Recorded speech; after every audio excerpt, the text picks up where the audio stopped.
So welcome to Creative Nature Journaling, and today we are going to have a look at exploring how to journal or paint and draw white animals in snow. So the first question, what is white? And that really has two answers depending on whether you're talking about light or you're talking about paint, because they're two different things. So on screen you have an example of additive color mixing, which is when you are mixing light, and you will see that in terms of when you're talking about light, if you mix all the colors of the spectrum together, you end up with white. So if we're talking about what is white, as in lighting, then it's all the colors combined, which you will see is if you have a prism or a rainbow, it's splitting the white light, and that is why you're seeing all of those colors. Now, when we talk about paint, some people will argue that white is not a color, and you'll notice that it does not appear on here. Instead, when you mix all of your colors together, you end up with black. So this is subtractive mixing. The more you mix, the closer you get to black. So white can be thought of as not a color, but an absence of color. However, it is still a pigment. You can get a white paint, but you can't mix white. So that is where some confusion happens. So think light, paint, completely different. But what we're doing quite often when we are drawing is converting what we're seeing in terms of light into paint. Oh dear. Yeah, just to get your head around that for a second. Right. So white objects, then, when we're thinking of just a white object, they have a shadow, they have highlights, and they have tones. So if you have a look at a sphere, you will be able to see that some of that is highlighted. There will be a shadow, a form shadow on the actual object, and there will be a cast shadow under the object. There will also be some half tones in there, so not the completely dark, but sort of half dark, half light. And then there is this. Ooh, why is this lighter when it's in the shadow? Ooh, that's a mystery. You can see up here. Yeah, there's a little bit of light under here. That is reflected light from the surface. So if you've got a white object on a white surface, the white surface is reflecting some light back up and making the side that should be in shadow a little bit lighter. So that is reflected light.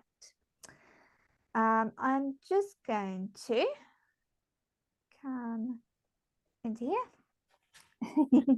So in my journal, I have drawn this out as well. So we have a light source coming from a certain direction, any direction you can choose. So I've got from top left, I've got my highlight on this side, on this edge. I then have mid-tone or half-tone, whatever you want to call it, in here. And I have the core shadow or form shadow, the darkest section, in here. And then because it's on a white surface, I have reflected light up into this rounded side. So this is going to be white because it's sitting on a white surface. If you have an object sitting on a blue surface or a red surface or any other color, then that reflected light is going to be the color of the surface. So in this example, I've got blue and I've got reflected blue up into that shadowed side. So the thing to remember, we've got different sorts of shadows here. We have a form shadow, which is the shadow on the actual object. We have a cast shadow underneath, and we have this really important reflected light in the form shadow. So if I go back over here, now you can have a look at the, I think it's a snooker ball, but it's on I don't know, it's on a blue surface, so it might not be. So we have then a blue surface reflecting blue up into the white ball. What is a blue tabletop? That isn't snooker, is it? Is it billiards or something? I don't know. Anyway, you can see that color reflected quite clearly there. So then if you are thinking about this in terms of, let's go back here, in terms of animals on a snowy background, if you have a polar bear standing on ice, you think of its stomach as a round ball.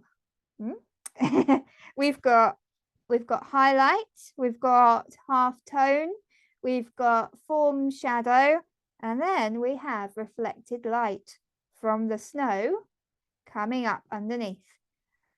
And then we have the cast shadow as well. So it's something to look out for when you are drawing anything that is white.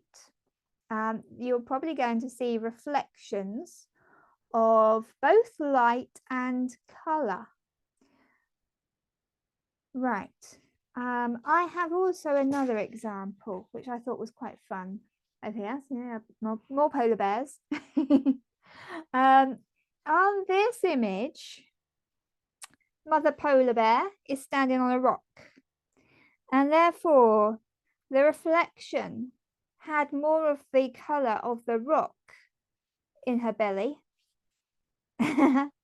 whereas the baby bear was on the snow, and underneath was more light.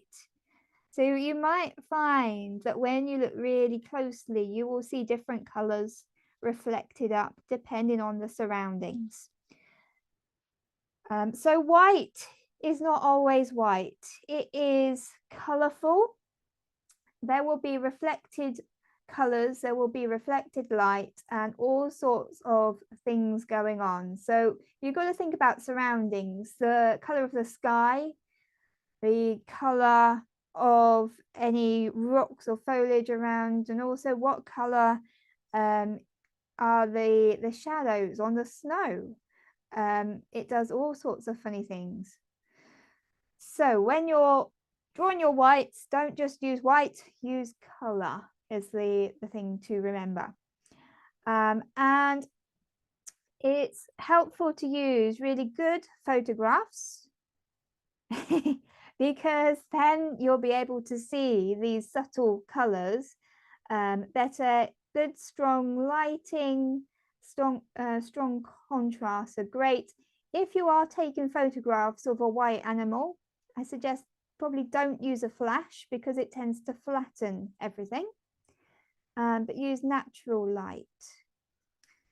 So here we have two swans, and what I have done is I have used the eyedropper tool that you get on image altering programs. So Photoshop, you'll have it. I just did it on PowerPoint and I've picked up all the different colors, well, not all, but a variety of different colors that I have found in this photograph. This is just the selection that I have picked out from the swans.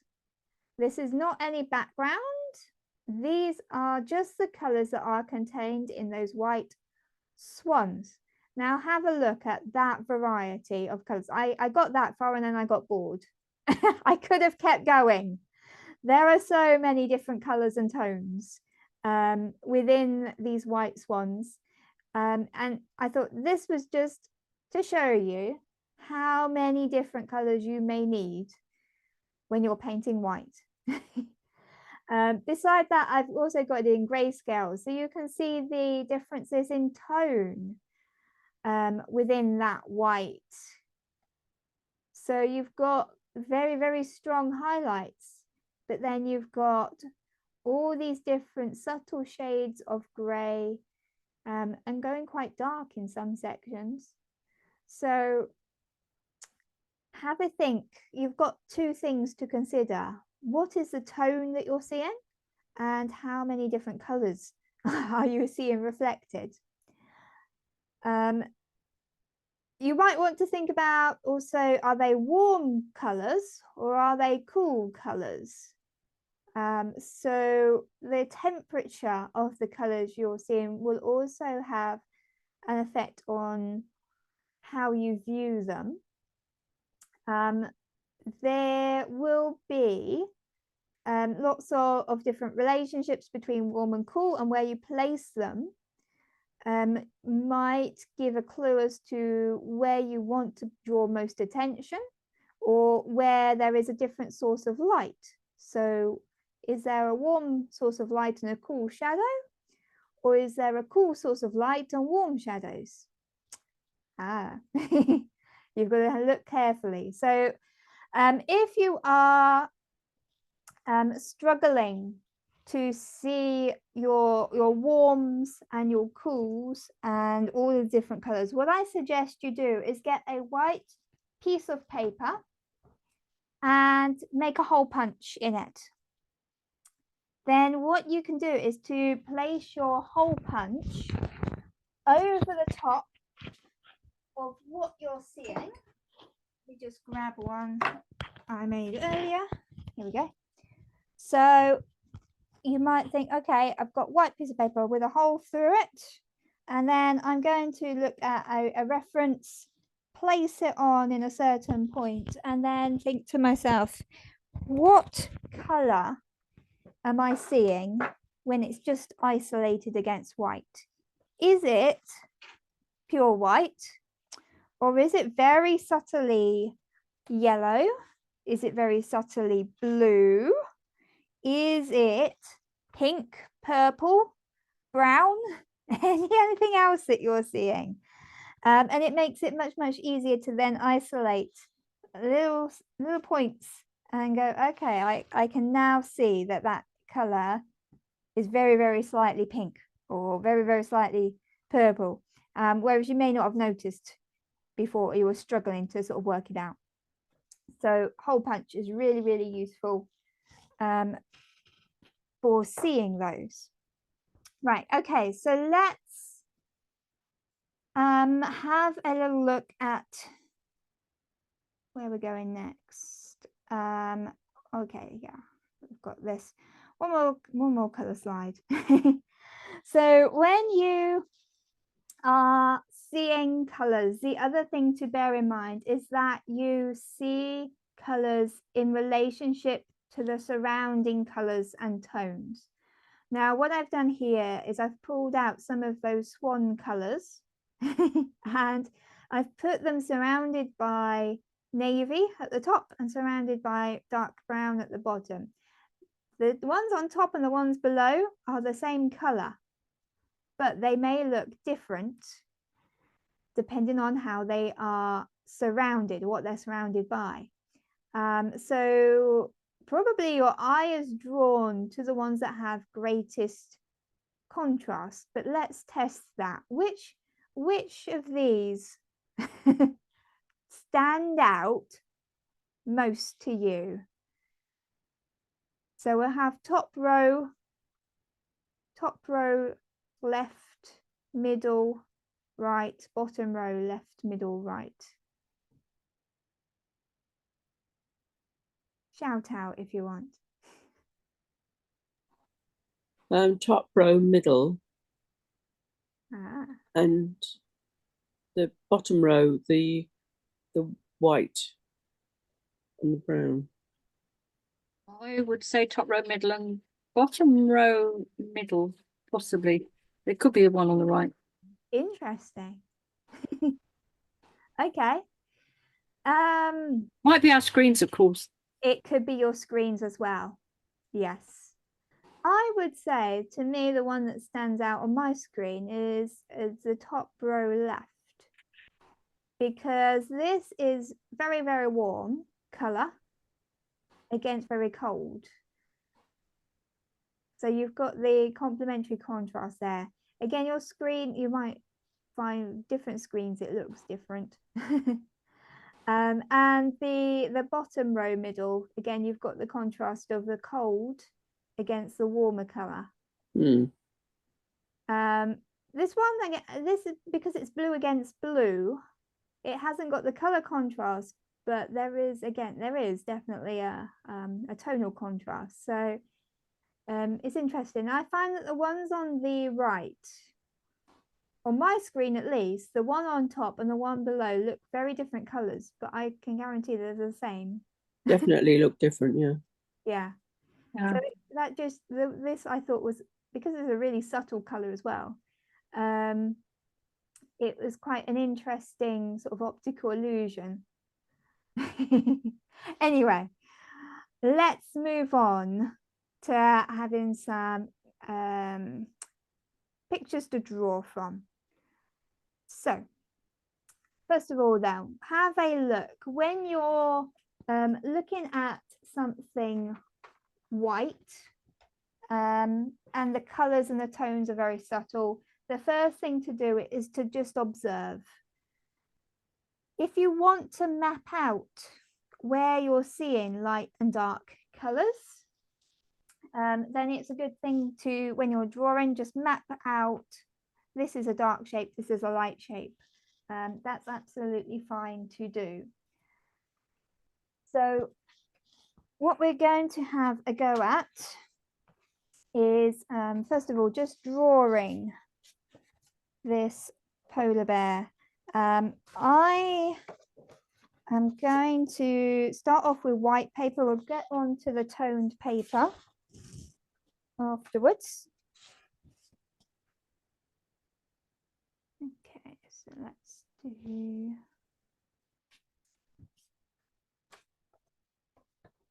is that gonna work?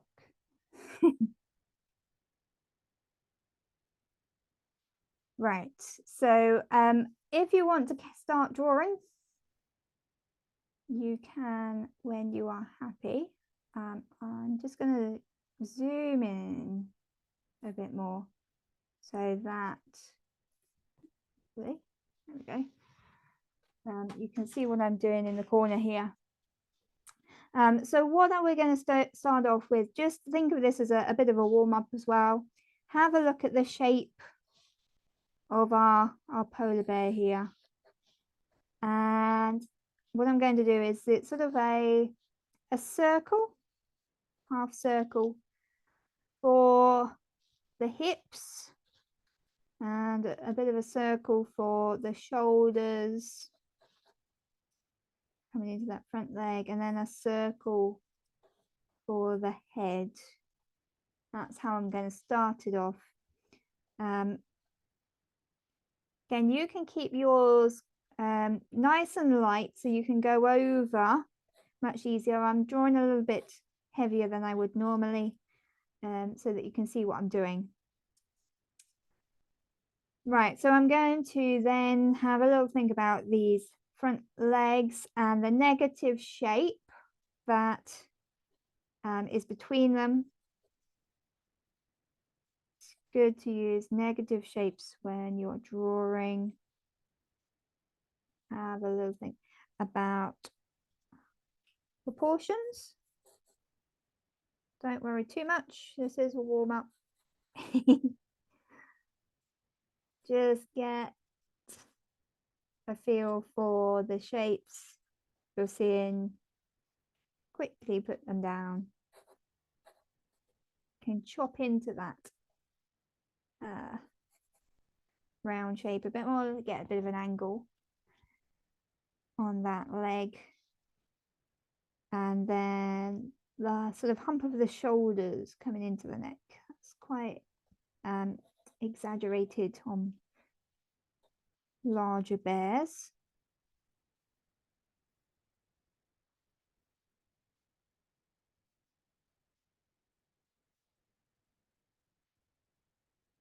And then let's do a rounded shape coming leading up to the muzzle, something like that. Okay, another thing with the polar bears is how small and reasonably close together the eyes are. Don't let that catch you out. It's very different proportions to probably other creatures that you are more used to drawing. So it's worth having a little look, check.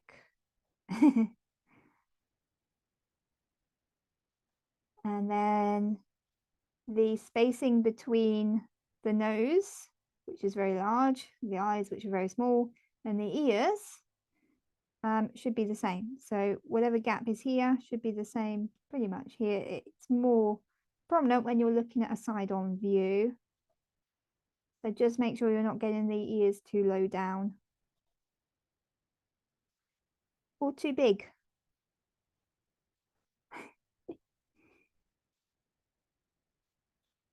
Right, so if you've got a little bit of a shape there, as I said, it's worth sort of sometimes just to get your eye in, map in lightly where the light and dark shapes are. So you've got a dark shadow coming from the neck down to the chest, and then down here you've got very, very light, reflected light area. Got a little bit of light on the side of this leg and the side of that paw. On this leg, again, you've got light to dark. You can think of this as you've got a white cup, and then you've got light hitting one side of it more, and then the other side's in shadow. So you're thinking about, okay, I've got a tube shape, and what's happening with the light? Let me move my light a little bit. There we go. So we've got light hitting one side a lot more, and then the other side's more in shadow.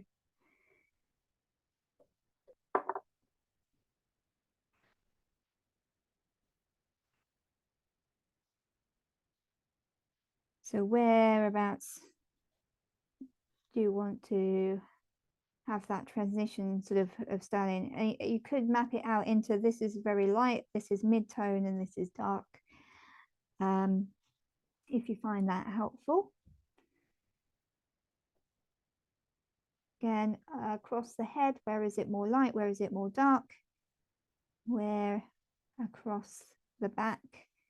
Have a look at how the light changes when it goes across these different shapes. So it's going to follow the contours of the body, and that will help to make your bear look more rounded. And then we've got some nice dark in here as well. So this is where I mean by mapping out. So you're just sort of creating arbitrary lines. They're not going to stay there. They're just to work out what's light, what's dark. And if you do that really, really lightly, then you don't necessarily have to rub them out because they'll be so light they will disappear. As I said, I'm drawing a little bit more dark than I might otherwise do because again, you need to see what I'm doing. So you can see there I've got light dark shapes mapped out, and then what you can decide to do is to add shading. So if you're going to keep it with just black and white media, you can go in and you can put in those darker shapes and keep your lighter areas just as the white of the paper.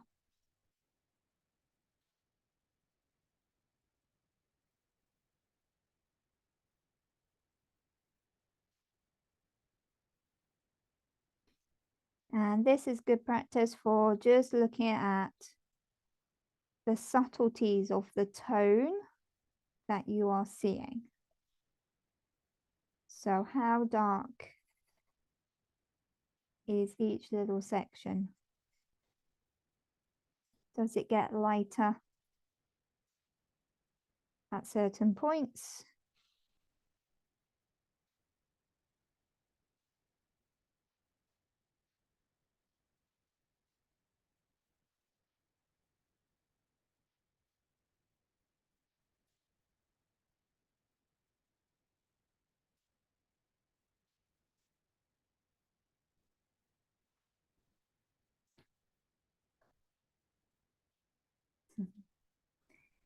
Okay, so the other thing to have a look at is if we wanted to add color, you have a choice of different media that you could use. Swap to that view. So if you wanted to introduce some watercolor, some pencil, some pen, gouache, anything like that, you can introduce some colored media should you want to. If I show you a few examples, it might give you some ideas about what you can do. So here I've got pen, I've got black pen. I put a little bit of white pen in, I think, in places. I've also using watercolor in these examples. And you can see just using washes to create a nice soft variation of colors. In my journal, I've also come across on the toned paper and done a little test of different whites. So if you are using white, it is worth thinking about how opaque your white media is going to be. One thing to look at is the difference between the polychromos pencil and the Derwent drawing pencil that I've used. Now, they're both white pencil, but polychromos is much more transparent when compared to the Derwent drawing pencil. Let me get those out. So this is pretty much one of the most opaque white pencils that I've discovered, and that was the polychromos white. So if you're wanting to use toned paper, I think it's very good to make sure you've got something that will show up really well across it. What one's that one called again? Sorry. Derwent drawing pencil. It is Chinese white and the number is 7200. So it's not classed as a coloured pencil as such, but it's a drawing pencil. But yeah, it's it tends to work for showing up on other colours far more effectively than any of the other white coloured pencils I've tried. Okay, then I have the Jelly Roll pen, which is again very, very opaque. But if you want to colour in large areas, it's probably not the best thing to use because it's quite a fine nib size. So it's good for highlights and it's good for lines, but not so much for sort of colouring in. I've also tried some other pens here. So this is the Uni Posca pen. It's reasonably opaque if you build it up quite a bit. My problem with this is it's prone to making blobs, which I've written there.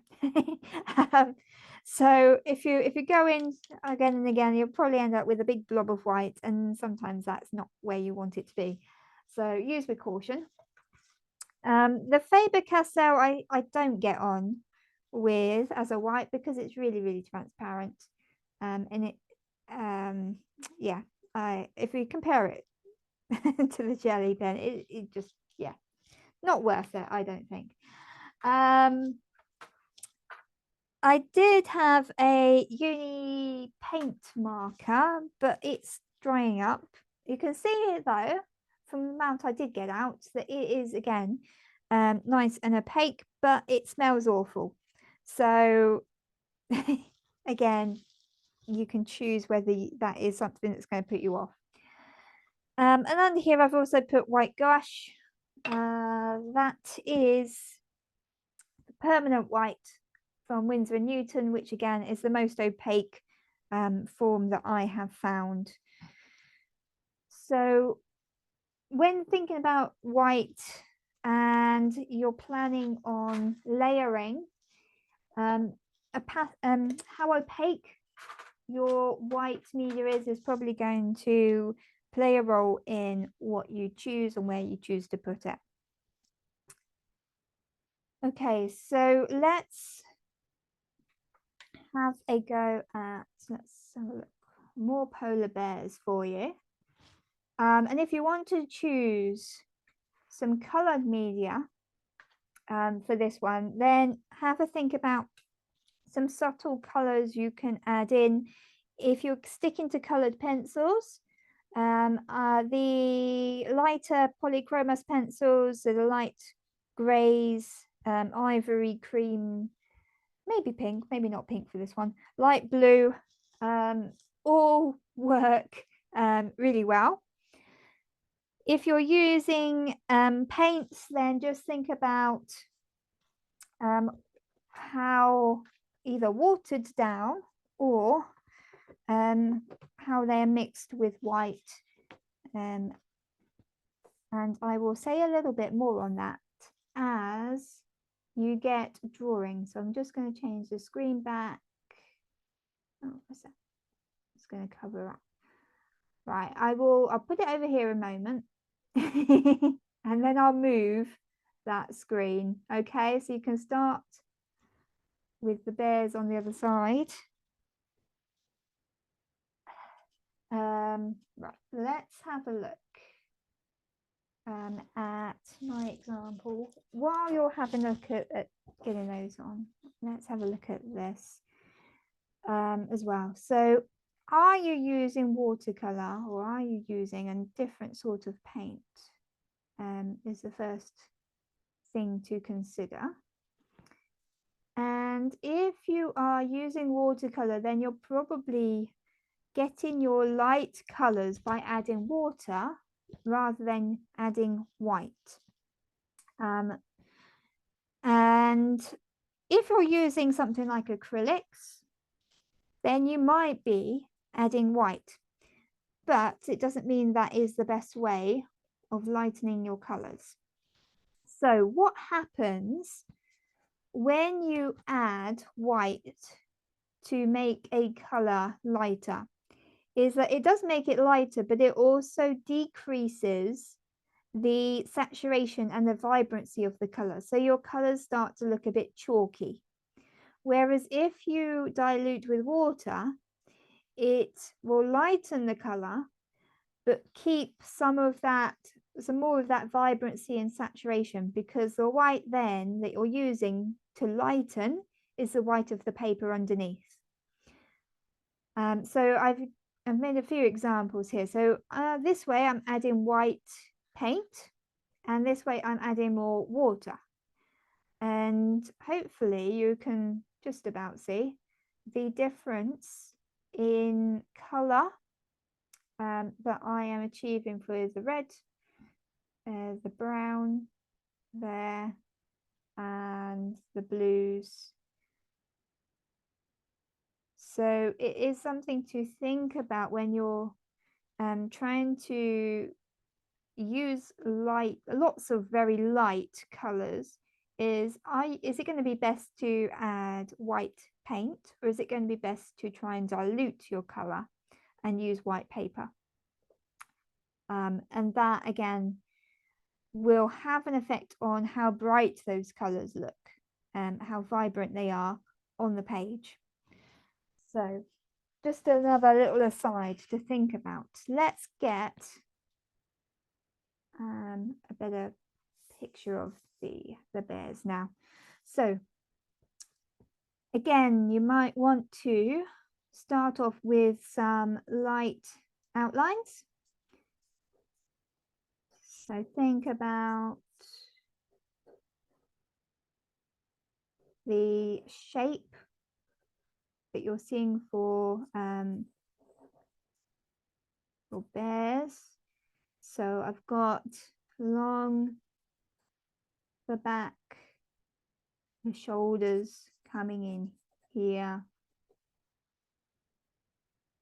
We've got hips sticking up a little bit more, and then that sort of angle as we come down to the bottom.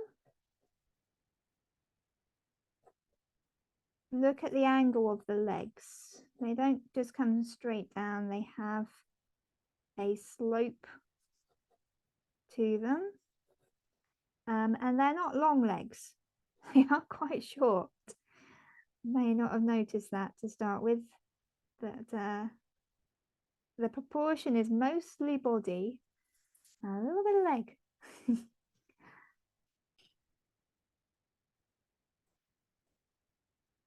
Is that the front one lost some of its feet because it's in the snow? Yes, you won't see some of the paw if it's behind snow or in snow. Which again might be helpful because then you don't have to draw it if you can't see it. So have a look at the negative shape between the legs as well.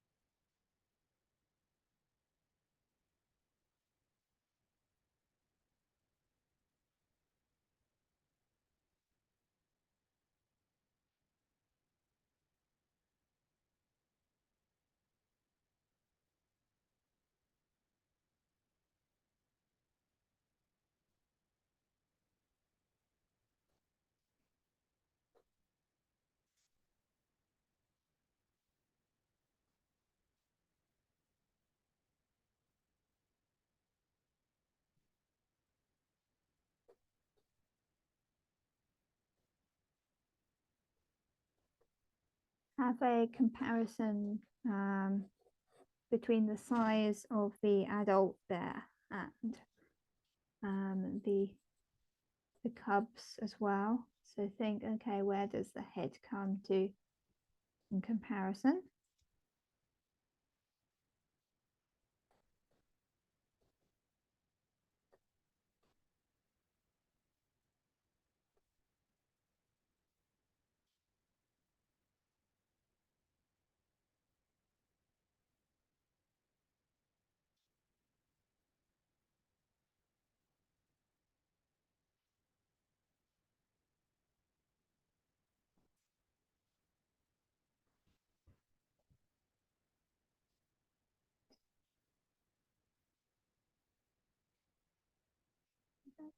Right, so we have a vague outline.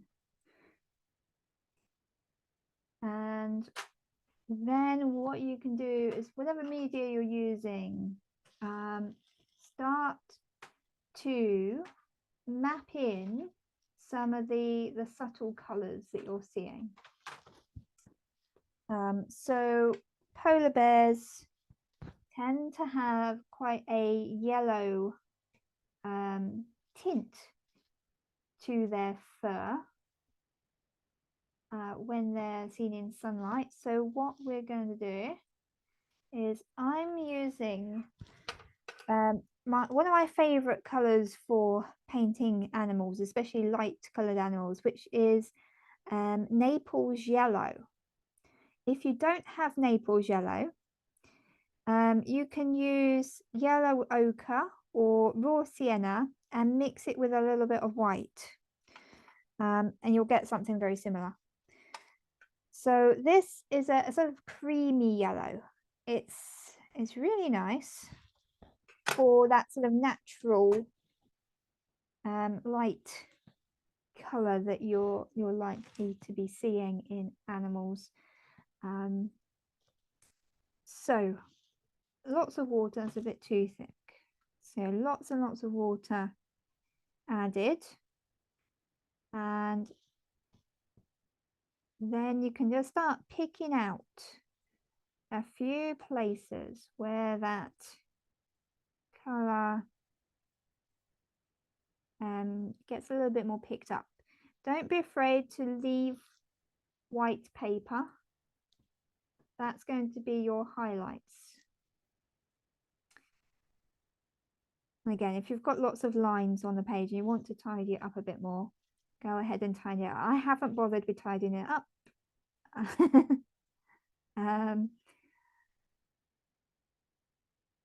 But you can do if you want, if you need to. So I'm just going in some of those creamy colours. I haven't done the third bear. If you want to paint all three, go ahead and get all three in. That's quite nice. Again, I'm just doing this nice quickly for a demonstration for you, as well as talking about all other things. Right, so have a look at the light along that side of the leg. So I'm going to leave some white there. I'm going to leave white paper a little bit on this side. So I'm picking and choosing where the yellow gets added. It doesn't get put down everywhere. It's a case of, can I see a hint of yellow there? How much yellow can I see? So I can come back in with a little bit more yellow if I think it needs it. And again, just picking and choosing, where does the yellow tint become most apparent within the fur.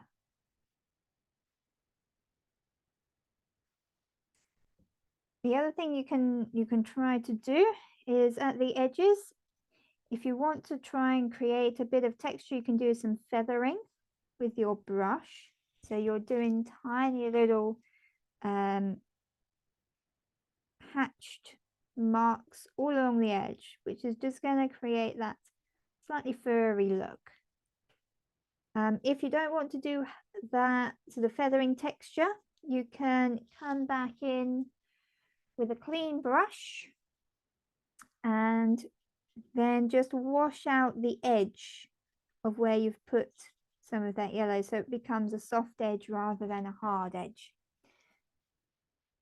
Now, once we've got that in, you can then decide what color are the darker shadows. Can you see hints of blue or purple or brown or grey?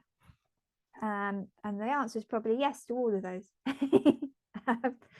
So then you decide where we're going next with the color. Perhaps we want some sort of purpley blue, again watered down.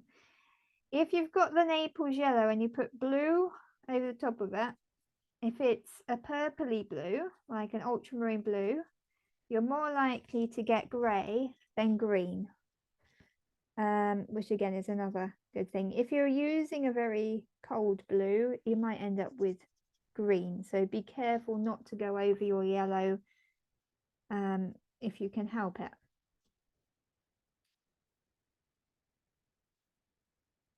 So this is just a little bit more tinted blue. So we've got a bit of sky being reflected on the back there. There's also, I can see some blue in here, the front, the leg. Is there some on the head as well? I think so. Have some blue tone in here. Maybe some on the forehead too.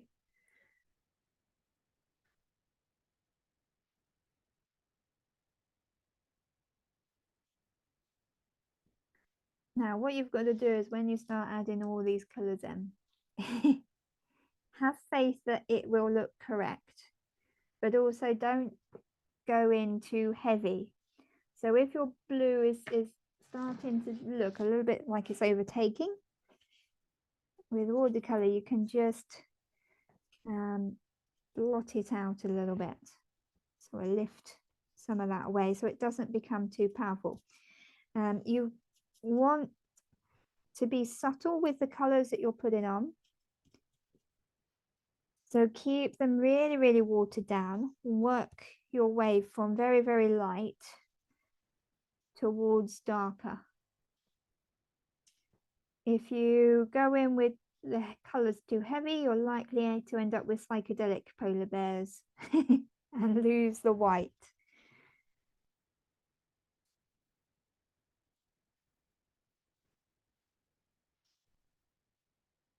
Okay, then you can choose if you're going to use grey, brown, or a mixture to put in some of the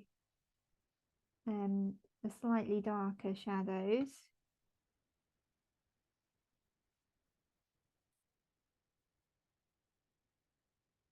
And again, it might be that you're putting some of that on top of either the blues or the yellows that you have there. And again, with watercolor, you just build it up gradually. You've got the lightest tints in there, and then we can add in some of the darker shadows as another layer on top. And this is also where you can start putting in a little bit more fur texture if you want to. So you can put in some little dashes, feathering.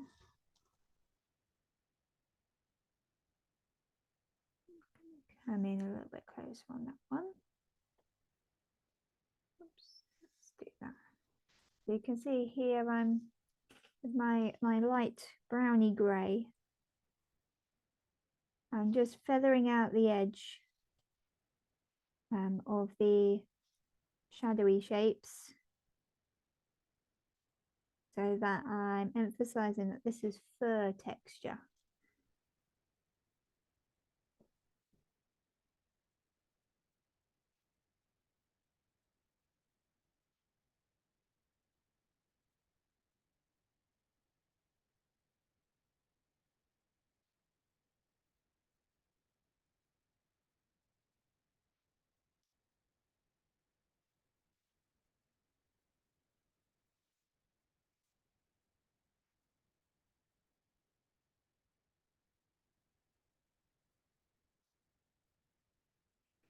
And as I'm adding in these shadows, I'm still thinking about the 3D objects and forms that I can relate this to. So the leg, I'm thinking like a tube shape.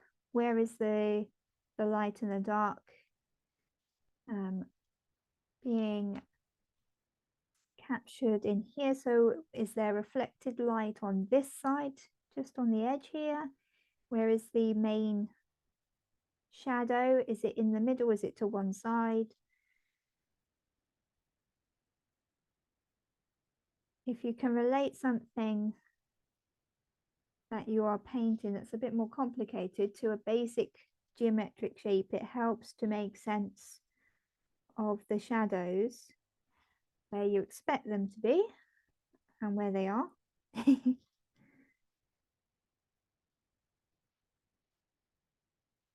And then again, the stomach, think about it's a rounded object like a sphere. Where is the cast shadow? Is there any reflected light underneath?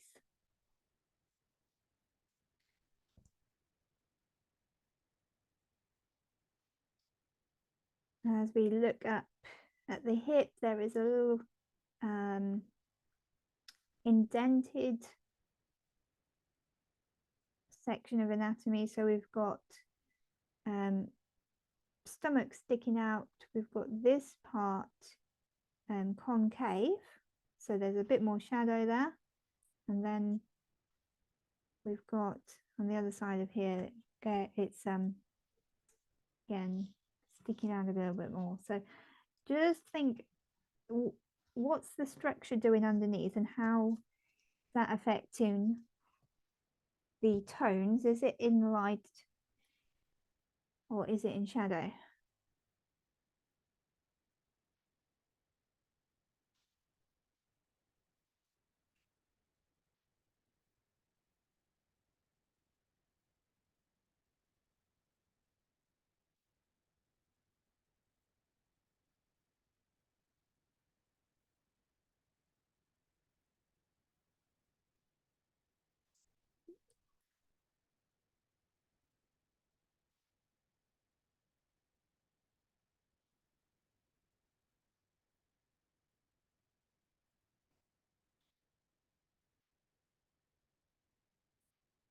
And again, just have a little look at the shadows, the neck, the front legs, what's going on.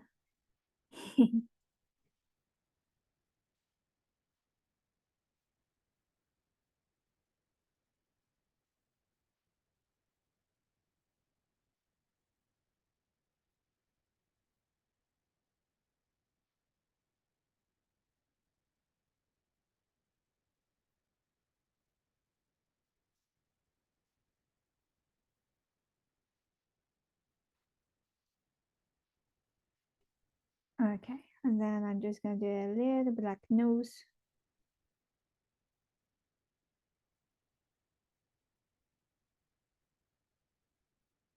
Always little black nose.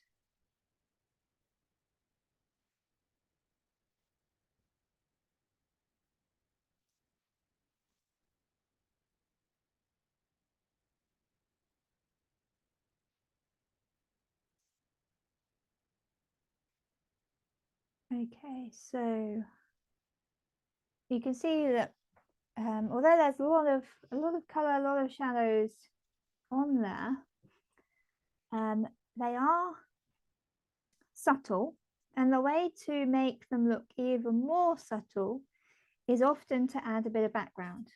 So what we have is that sort of grey sky behind. I'm going to move it a little bit further down. So I'm going to bring the horizon down to about here, so that all of the a bit further maybe, all of the head, ears is going to be silhouetted against dark.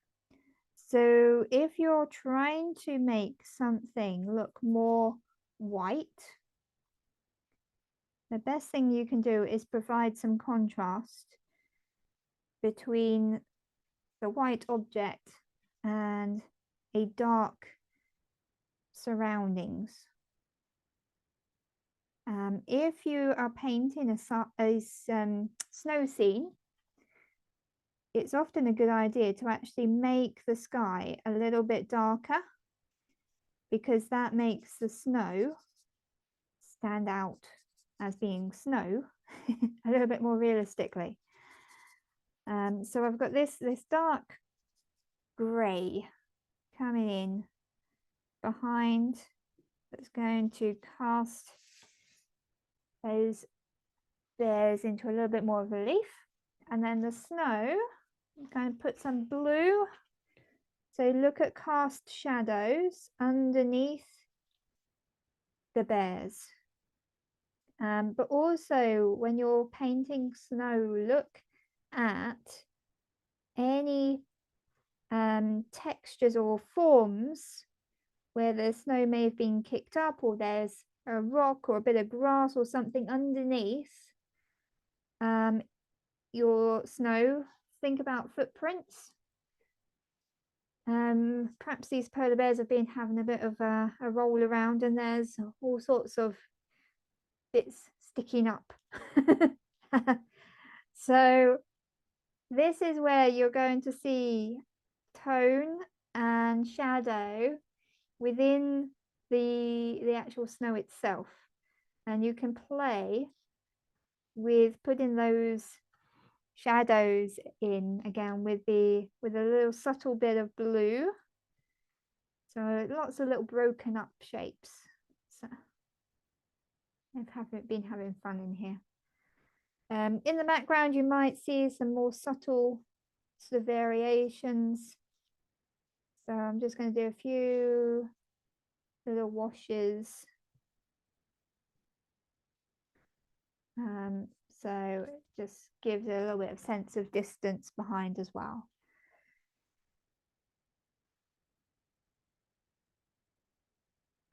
So once you put in those background colors, a little bit of shadow underneath, it does often help to then make sense of these are white bears, not multicolored ones. But all of those colors, the subtle colors you've added, make a little bit more sense.